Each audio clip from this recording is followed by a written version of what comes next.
اللہ اکبر اللہ اکبر لا الہ الا اللہ واللہ اکبر اللہ اکبر وللہ الحمد۔ الحمدللہ رب العالمین والصلاة والسلام علی سید المرسلین، اما بعد فاعوذ باللہ من الشیطان الرجیم، بسم اللہ الرحمن الرحیم۔ الصلاة والسلام علیک یا رسول اللہ وعلی آلک واصحابک یا حبیب اللہ، الصلاة والسلام علیک یا نبی اللہ وعلی آلک واصحابک یا نور اللہ۔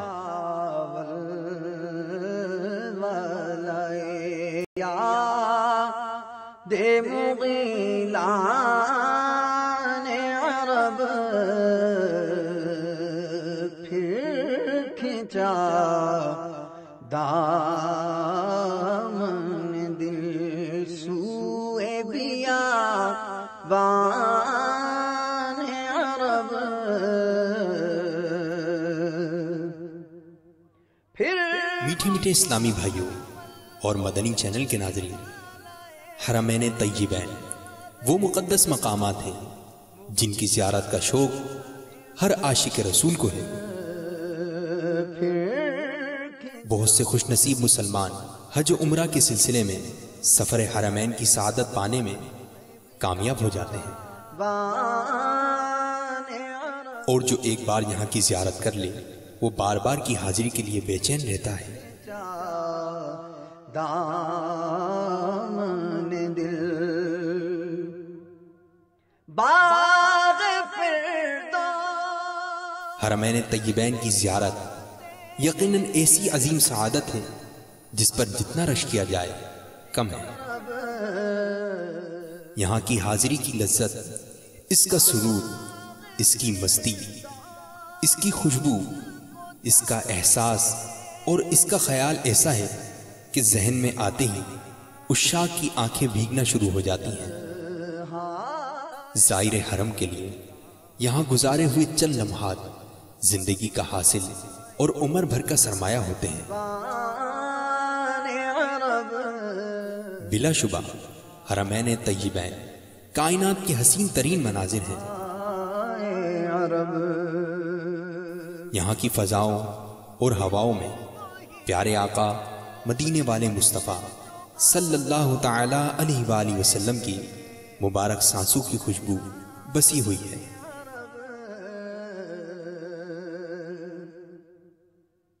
دل وہی دل ہے جو آنکھوں سے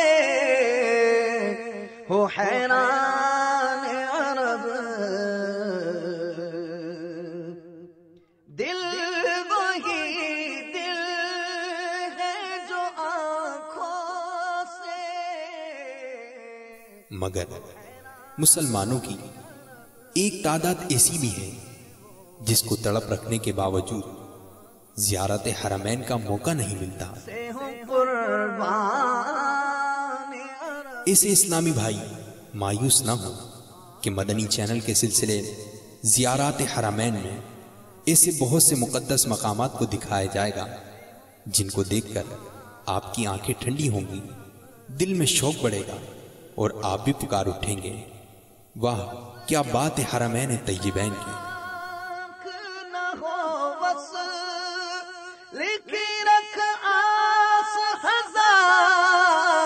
فصل گل لاکھ نہ ہو وصل کی رکھ آس ہزار۔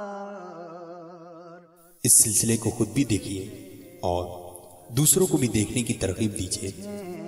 بے فصل گلے انشاءاللہ عز و جل اس سلسلے میں مقدس مقامات کی زیارت کے ساتھ ساتھ ان کا مختصر تعارف بھی پیش کیا جائے گا۔ بے فصل گلستان عرب اور صدقے ہو چلے آتے ہیں. آئیے اچھی اچھی نیتوں کے ساتھ اس سلسلے کے پہلے حصے میں مکہ المکرمہ کی ان مقدس مقامات کی زیارت کرتے ہیں جنہیں محبوب خدا صلی اللہ تعالی علیہ وآلہ وسلم سے نسبت حاصل ہے. گلزار کچھ عجب رنگ سے پھولا ہے گلستان عرب.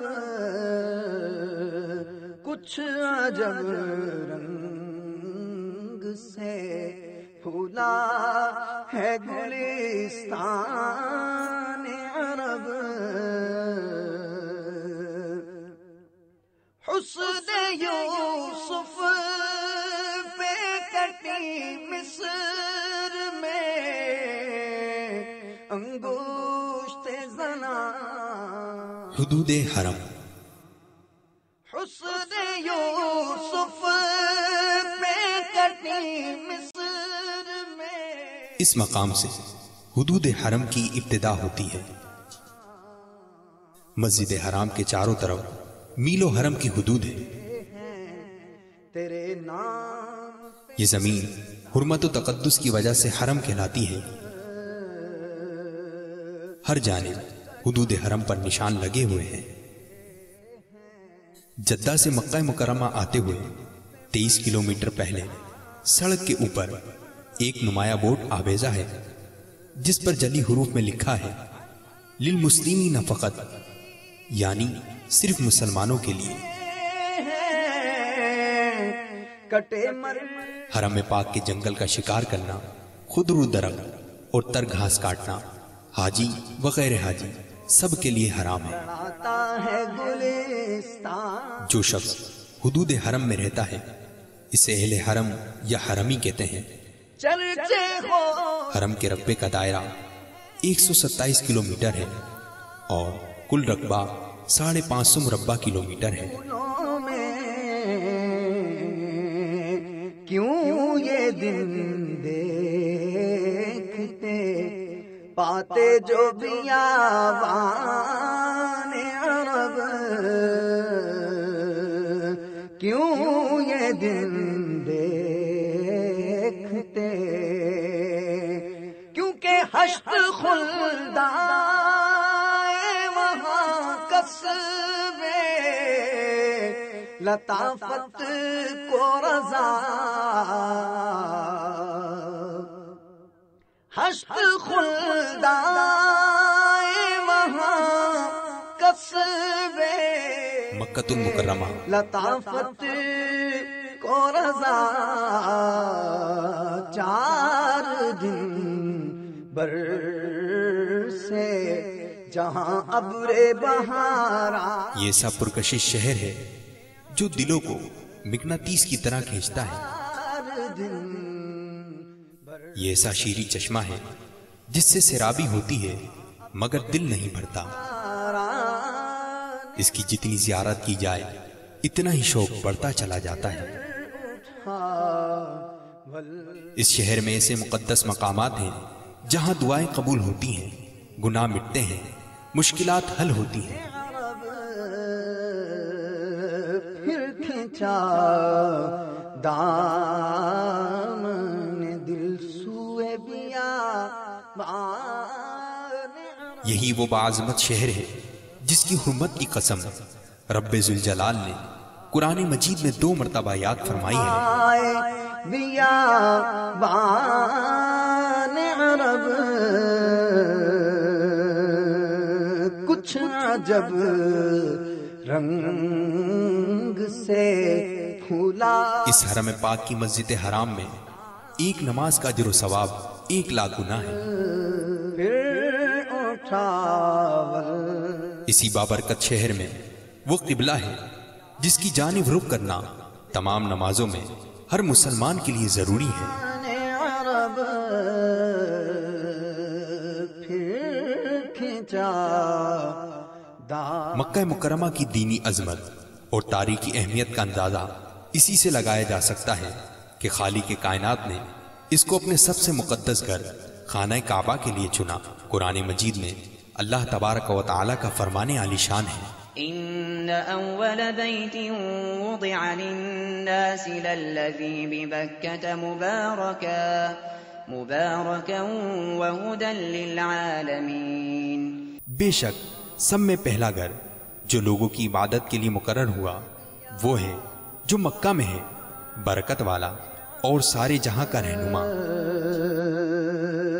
پھر کھینچا دامن، اسی ارض پاک پر موجود بیت اللہ شریف کے طواف کا حکم دیا گیا، جس کی نظیر کائنات میں اور کہیں نہیں ملتی۔ کو جاتے ہیں ہزاران عرب، یہیں پر زمزم کا کنواں ہے جس کا پانی سارے جہاں کے پانی سے افضل اور مبارک ہے۔ جاتے ہیں ہزاران، یہ وہ سرزمین ہے جسے مخاطب کر کے رسول اللہ صلی اللہ تعالی علیہ وآلہ وسلم نے ارشاد فرمایا، اے شہر مکہ تو مجھے ہر شے سے زیادہ پسند اور محبوب ہے۔ ہائے صحرائے عرب، دل وہی دل ہے جو آنکھوں سے ہو حیران عرب۔ میٹھے میٹھے اسلامی بھائیوں اور مدنی چینل کے ناظرین، اللہ کے گھر کا چاہو جلال بیان و کلام سے باہر ہے، اس کی بلندیاں اور وسعتیں کون بیان کر سکتا ہے؟ اس گھر کی بنیاد حضرت آدم علیہ السلام نے رکھی، پھر انہی بنیادوں کو سیدنا ابراہیم اور سیدنا اسماعیل علیہ السلام نے اٹھایا اور اس کو گہوارہ امن و امان قرار دیا۔ پھر اللہ کے اس گھر کو سید الانبیاء جناب محمد رسول اللہ صلی اللہ تعالی علیہ وآلہ وسلم نے ایسا بسایا کہ قیامت تک سجدگاہ عالمیہ بنا دیا۔ قربان عرب، آنکھیں وہ آنکھیں ہیں جو دل سے ہوں قربان عرب، فصل گل لاکھ نہ ہو وصل کی رکھ آس ہزار، فصل گل مکۃ المکرمہ میں دن کی روشنی اور رات کے اندھیروں میں کوئی فرق نہیں۔ دن کو نکلیں تو سورج ادب کے ساتھ آسمان کی بلندیوں پر سفر کرتا دکھائی دیتا ہے، اور اس کی تابناک کرنیں اللہ کے گھر پر نثار ہو رہی ہوتی ہیں، اور شام ہوتے ہی مطاف پر گویا نور کی چادر پھیل جاتی ہے۔ آدھی رات کو نکلیں تو دوپہر جیسی روشنیاں چمکتی دکھائی دیتی ہیں۔ پھلتے ہیں بے فصل گلستان عرب، اور صدقے ہونے کو حج کا موسم آتے ہی حاجی کتار در کتار نہیں بلکہ کارواں در کارواں پہنچنے لگتے ہیں۔ صدقے ہونے کو چلے آتے ہیں، طواف کرنے والوں سے مطاف لبالب بھر جاتا ہے۔ کعبۃ اللہ کے گرد انسانوں کا سمندر ٹھاٹے مارنے لگتا ہے۔ پھولا ہے گلستان عرب، کچھ عجب رنگ سے پھولا ہے گلستان عرب،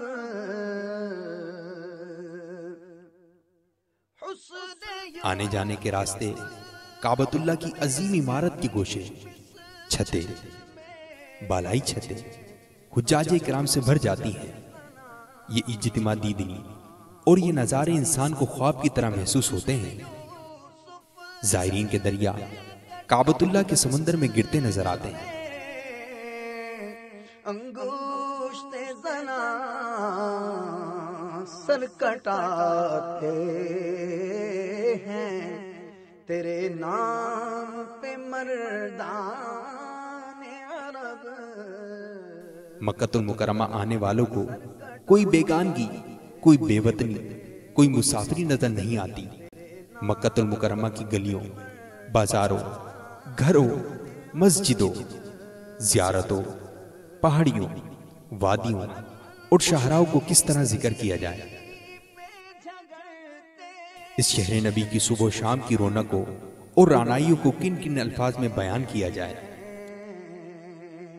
گلو بلبل کو لڑاتا ہے گلستان عرب.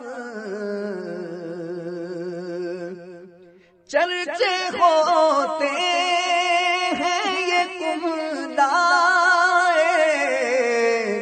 ہوئے پھولوں میں. کیوں یہ دن دیکھتے پاتے جو بیابان عرب. کیوں یہ دن دیکھتے. ولادت گاہ مصطفیٰ صلی اللہ تعالی علیہ وآلہ وسلم.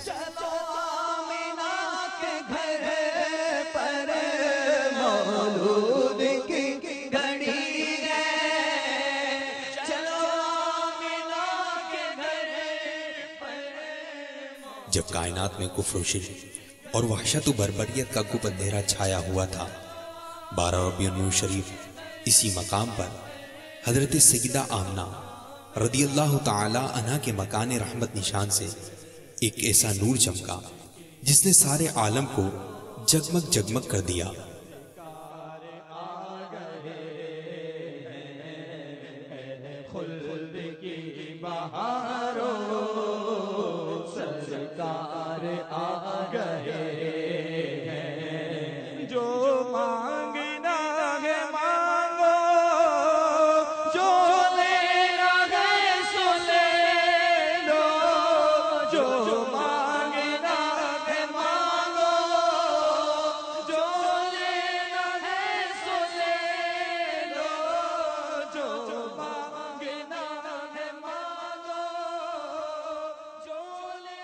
سسکتی ہوئی انسانیت کی آنکھ جن کی جانب لگی ہوئی تھی، وہ تاجدار رسالت صلی اللہ تعالی علیہ وآلہ وسلم تمام عالمین کے لیے رحمت بن کر تشریف لے آئے.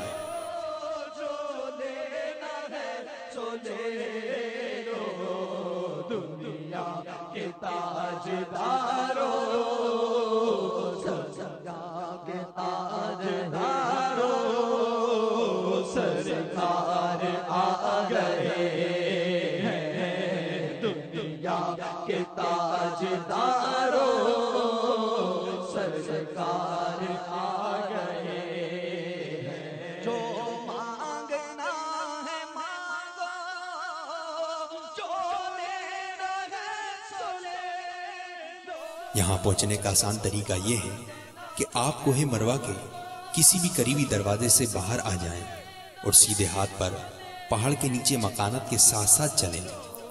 تھوڑی دیر چلنے کے بعد آپ کو یہ مقدس مقام نظر آ جائے گا.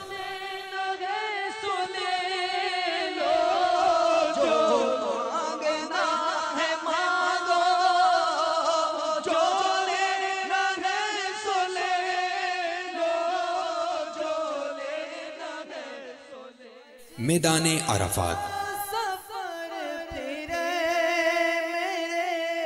میدان عرفات مزدلفہ سے 3 میل، مینا سے 6 میل اور مکہ مکرمہ سے 9 میل کے فاصلے پر پھیلا ہوا ہے. میدان عرفات کا چپا چپا انوار خداوندی سے منور ہے. میدان عرفات مصدر انوار و برکات ہے. یہ وسیع ریگستانی میدان ہے جہاں لاکھوں حجاج 9 ذی الحجہ کو صبح سے مغرب تک بحالت احرام قیام کرتے ہیں، اور اسی قیام کا نام ہی حج ہے. یہی وہ میدان ہے جہاں دنیائے ارضی پر پہلی بار حضرت آدم علیہ السلام اور سیدہ حضرت حوا رضی اللہ تعالی عنہ کی ملاقات ہوئی۔ آپ نے ایک دوسرے کو پہچانا۔ اسی تعارفی کے سبب یہ میدان عرفات کے نام سے مشہور ہو گیا۔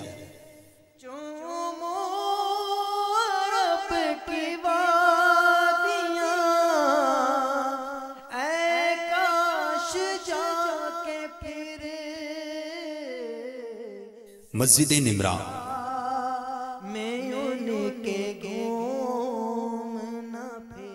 یہ مسجد میدان عرفات میں واقع ہے۔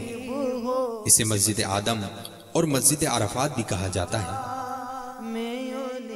مسجد کی مغربی سمت میں ایک چھوٹی سی پہاڑی ہے جس کا نام نمرہ ہے۔ اسی مناسبت سے اس مسجد کو مسجد نمرہ بھی کہا جاتا ہے۔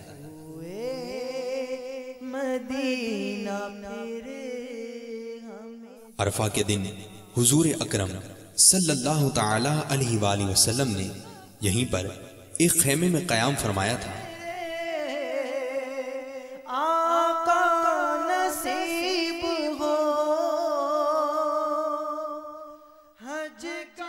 اس کا کل رقبہ 110,000 مربع میٹر ہے۔ اس کی لمبائی 120 میٹر ہے۔ اس مسجد میں 3,50,000 نمازیوں کی گنجائش ہے۔ اس کے 6 مینار ہیں، ہر ایک کی بلندی 60 میٹر ہے۔ 3 بڑے گنبد اور 10 مرکزی دروازے ہیں، جبکہ چھوٹے دروازوں کو ملا کر یہ تعداد 64 ہو جاتی ہے۔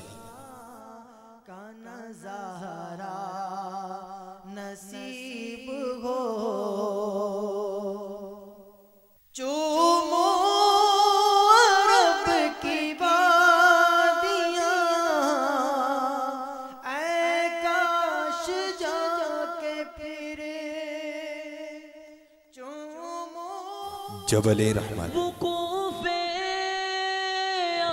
میٹھے میٹھے اسلامی بھائیوں اور مدری چینل کے ناظرین، اس وقت ہم میدان عرفات میں جبل رحمہ کے دامن میں حاضر ہیں۔ وہ جبل رحمہ کے حجاج جب حج کرنے کے لیے آتے ہیں تو میدان عرفات میں آنے کے بعد اسی پہاڑ کے نزدیک وقوف کرنا حجاج کے لیے سب سے زیادہ افضل ہے۔ میرے آقا مدینے والے مصطفیٰ صلی اللہ تعالی علیہ وآلہ وسلم جب حج کرنے کے لیے تشریف لائے، مسجد نمرہ میں ظہر و عصر کی نماز ادا کرنے کے بعد پیارے آقا صلی اللہ علیہ وآلہ وسلم اسی پہاڑ کے دامن میں تشریف لائے۔ یہاں پر آ کر آپ علیہ السلام نے وقوف فرمایا اور غروب آفتاب تک میرے آقا صلی اللہ علیہ وآلہ وسلم دعاؤں میں مشغول رہے۔ اس پہاڑ کی اوپر ایک ستون ہے جس کی اونچائی 8 میٹر ہے اور اس کا رنگ سفید ہے۔ اسے لوح ابیض بھی کہتے ہیں۔ اس پہاڑ پر چڑھنے کے لیے کچھ سیڑھیاں بھی بنی ہوئی ہیں جن کی تعداد کم و بیش 150 ہے۔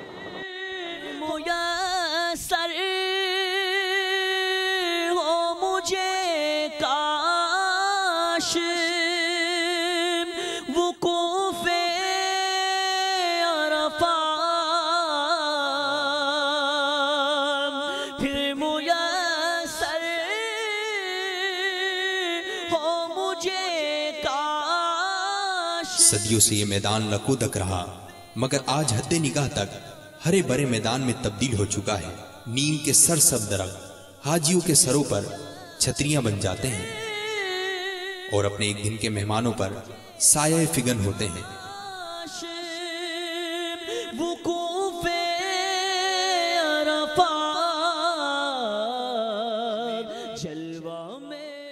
صدیاں گزرنے کے بعد سرور دو عالم نور مجسم شاہ بنی آدم صلی اللہ تعالی علیہ وآلہ وسلم نے اپنے ناقہ کسوہ پر سوار ہو کر خطبہ حجت الوداع ادا فرما کر اسے قیامت تک عظمت ادا فرما دی۔ مدنی قافلے کے کئی شرکاء اس مقام پر کھڑے ہوئے یہ سوچ رہے تھے کہ ہم کتنے خوش نصیب ہیں کہ اس مقام پر کھڑے ہیں جہاں کم و بیش 1.5 لاکھ صحابہ اکرام علیہم رضوان نے حضور نبی کریم صلی اللہ تعالی علیہ وآلہ وسلم کا خطبہ سماعت کیا۔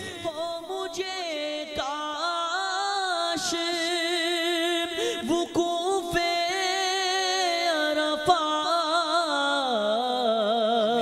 جلوہ میں مزدلفہ اور منہ دیکھوں میسر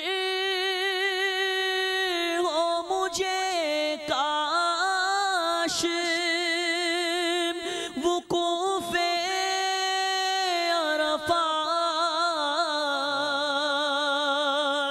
پھر میسر ہو مجھے کاش وقوف عرفات جلوہ میں مزدلفہ اور مینا کا دیکھوں میسر ہو مجھے کاش وقوف عرفات مینا سفر پھرے میرے آقا نصیب ہو حج کا شرف پھرے میرے آقا نصیب ہو عرفات کا مینا کا نظارہ نصیب ہو عرفات کا مینا کا نظارہ مینا کا معنی بہنا ہے کیونکہ یہاں پر ایام عید الاضحیٰ میں قربانیاں کی جاتی ہیں اور ان کا خون بہتا ہے، اسی لیے اس جگہ کو مینا کہا جاتا ہے۔ ایک قول یہ بھی ہے کہ اہل عرب ایسی جگہ کو مینا کہتے ہیں جہاں لوگ جمع ہوتے ہوں۔ یہاں پر بھی لوگ حج کے موقع پر جمع ہوتے ہیں، اسی مناسبت سے اسے مینا کہا جانے لگا۔ مینا حدود حرم کے اندر ہے، یہیں پر حضرت ابراہیم علیہ السلام نے شیطان کو کنکریاں ماری جب وہ آپ علیہ السلام کے راستے میں رکاوٹ بنا۔ اسی مقام پر حضرت اسماعیل علیہ السلام کے بدلے میں جنت سے آیا ہوا دمبا ذبح کیا گیا۔ حجۃ الوداع کے موقع پر حضور نبی کریم صلی اللہ تعالی علیہ وآلہ وسلم نے بھی سنت ابراہیمی پر عمل کرتے ہوئے انہی 3 مقامات پر کنکریاں ماری اور جانور ذبح فرمائے۔ اسی سنت پر عمل کرتے ہوئے تمام حجاج اکرام جمرات کو کنکریاں مارتے ہیں اور قربانیاں کرنے والے قربانیاں کرتے ہیں۔ ہمیں جانا مینا وہ بابرکت مقام ہے کہ جہاں پر قرآن مجید کی 2 صورتیں سورۃ النصر اور سورۃ المرسلات نازل ہوئی۔ حجۃ الوداع کے موقع پر آپ صلی اللہ تعالی علیہ وآلہ وسلم نے مینا میں راتیں گزاری اور قربانی کے بعد ارشاد فرمایا، میں نے اسی جگہ قربانی کی ہے اور سارا مینا قربان گاہ ہے، لہٰذا اپنے اپنے خیموں میں قربانیاں کرو۔ مینا میں نصب فائر پروف خیموں میں حجاج اکرام 8، 11 اور 12 ذی الحجہ کی راتیں گزارتے ہیں۔ اس سلسلے میں اللہ تبارک و تعالیٰ کا فرمان عالی شان ہے، واذكروا الله في أيام معدودات فمن تعجل في يومين فلا إثم عليه ومن تأخر فلا إثم عليه لمن اتقى۔ ترجمہ کنز الایمان۔ اور اللہ کی یاد کرو گنے ہوئے دنوں میں تو جلدی کر کے 2 دن میں چلا جائے، اس پر کچھ گناہ نہیں، اور جو رہ جائے تو اس پر گناہ نہیں، پرہیزگار کے لیے۔ شرف پھرے میرے آقا نصیب ہو۔ مینا کا محلہ وقوع مکہ اور مزدلفہ کے درمیان ہے۔ یہ مسجد حرام سے مشرقی جانب 7 کلومیٹر کے فاصلے پر واقع ہے۔ نصیب ہو عرفات کا مینا کا نظارہ۔ مسجد خیر۔ میٹھے میٹھے اسلام بھائیوں اور مدنی چینل کے ناظرین، اس وقت ہم الحمدللہ عز و جل مینا شریف میں مسجد خیف کے دروازے پر کھڑے ہیں۔ میٹھے اسلام بھائیوں، یہ وہ مبارک مسجد ہے، میرے آقا مدینے والے مصطفیٰ صلی اللہ تعالی علیہ وآلہ وسلم نے یہاں پر نماز بھی ادا فرمائی اور ارشاد فرمایا یہاں پر 70 انبیاء کرام علیہم الصلاۃ مدفون ہیں۔ میرے آقا سیدی و مرشدی امیر اہل سنت حضرت علامہ مولانا ابو بلال محمد الیاس عطار قادری دامت برکاتہم العالیہ ارشاد فرماتے ہیں کہ جب آپ کو یہاں پر حاضری کی سعادت ملے تو یوں انبیاء کرام علیہم الصلاۃ کی بارگاہ میں سلام عرض کیجیے، السلام علیکم یا انبیاء اللہ ورحمت اللہ وبرکاتہ۔ تو آپ کی خدمت میں بھی یہ عرض ہے کہ جب آپ کو اللہ تبارک و تعالیٰ یہ سعادت بخشے تو آپ بھی یہاں پر آئیں، انبیاء کرام علیہم الصلاۃ کی بارگاہ میں حاضری دیں، ان کی بارگاہ میں سلام پیش کریں اور اللہ تبارک و تعالیٰ کی بارگاہ میں ان کے توسل سے دعا کریں۔ اور ہم بھی اللہ تعالیٰ کی بارگاہ میں آپ کے لیے دعا کرتے ہیں کہ اللہ تبارک و تعالیٰ آپ کو بھی حج بیت اللہ کی سعادت عطا فرمائے، آپ بھی ان مقامات کی زیارت کریں۔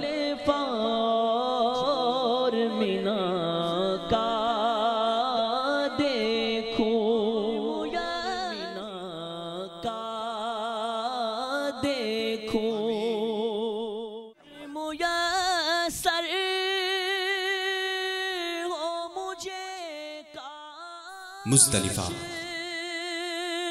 وقوف عرفات، مزدلفہ عرفات اور مینا کے درمیان ہے۔ اس کا طول 4 کلومیٹر ہے اور رقبہ 1225 مربع کلومیٹر ہے۔ مزدلفہ کی حدود واضح کرنے کے لیے بڑے بڑے بورڈ لگے ہیں۔ واضح رہے کہ مزدلفہ مشعر ہے اور حدود حرم میں داخل ہے۔ قرآن مجید فرقان حمید میں اللہ تبارک و تعالیٰ کا فرمان عالی شان ہے، فَإِذَا أَفَضْتُم مِّنْ عَرَفَاتٍ فَاذْكُرُوا اللَّهَ عِندَ الْمَشْعَرِ الْحَرَامِ۔ ترجمہ کنز الایمان، تو جب عرفات سے پلٹو تو اللہ کی یاد کرو مشعر حرام کے پاس۔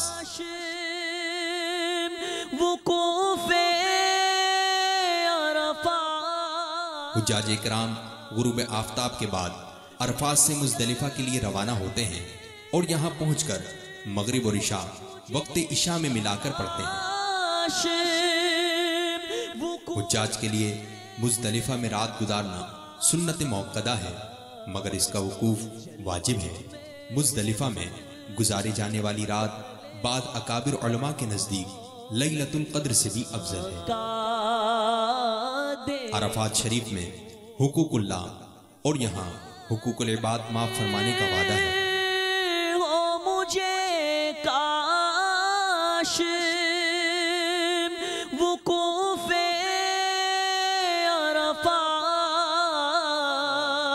عرفات پھر میسر، مسجد مشعر الحرام۔ حجۃ الوداع کے موقع پر پیارے آقا مدینے والے مصطفیٰ صلی اللہ تعالی علیہ وآلہ وسلم نے اس مسجد کے قبلے کی جانب قیام فرمایا۔ آپ صلی اللہ تعالی علیہ وآلہ وسلم نے ارشاد فرمایا، میں نے یہاں قیام کیا مگر سارا مزدلفہ قیام گاہ ہے۔ اس مسجد کا کل رقبہ 5040 مربع میٹر ہے۔ اس میں 12,000 سے زیادہ افراد نماز ادا کر سکتے ہیں۔ اس مسجد کے 2 مینار ہیں جن کی اونچائی 32 میٹر ہے۔ سمت قبلہ کے علاوہ بقیہ تینوں اطراف میں دروازے ہیں۔ مسجد مشعر الحرام سے مسجد خیف کا فاصلہ 5 کلومیٹر جبکہ مسجد نمرہ کا فاصلہ 7 کلومیٹر ہے۔ مسجد عائشہ رضی اللہ تعالی عنہ، مسجد عائشہ کو مسجد تنعیم بھی کہا جاتا ہے۔ یہ مسجد حرام سے جانب شمال مکہ مدینہ روڈ پر 7.5 کلومیٹر کی دوری پر واقع ہے۔ حدود حرم میں سب سے نزدیک حد حرم یہی ہے۔ اس مبارک مسجد کی تعمیر اسی مقام پر ہوئی جہاں ام المومنین حضرت عائشہ صدیقہ رضی اللہ تعالی عنہ نے سن 9 ہجری میں حج وداع کے موقع پر عمرے کے احرام کی نیت فرمائی۔ نصیب ہو